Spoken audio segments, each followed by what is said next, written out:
নবী বলেন তোমরা জানো নিয়ত যদি তোমাদের ঠিক থাকে আর নিয়তের কারণে আল্লাহ তোমাদেরকে কেমন পুরস্কার দিতে পারেন তোমরা জানো? শুনে একটা উদাহরণ দেই। কষ্ট হচ্ছে আপনাদের? কষ্ট হইতাছে? কষ্ট হইলে বলবেন।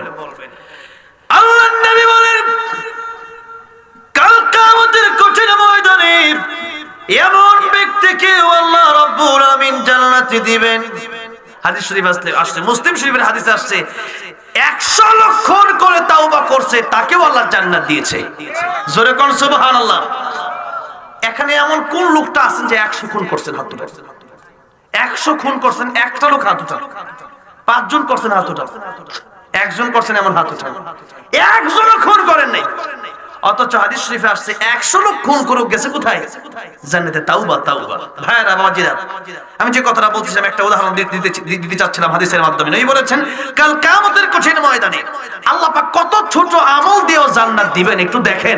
আমরা তো আল্লাহর রহমত থেকে নৈরাশ হয়ে যাই, এত গুনাহ করছি আমি কেন জান্নাতে যাব, আরেকটা গুনাহ কইরা লই।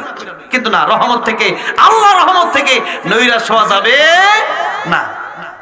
ভাইরা বাবাজিরা, আল্লাহর নবী বিশ্ব নবী রাহমাতুল লিল আলামিন বলেছেন কাল কিয়ামতের কঠিন ময়দানে দুনিয়াতে একজন মানুষ, সাধারণ মানুষ, গুনাহগার বান্দা একজন আলেমকে, একজন আল্লাহর ওলিকে 1 গ্লাস পানি পান করিয়েছিল। কয় গ্লাস? 1 গ্লাস পানি পান করাইছে।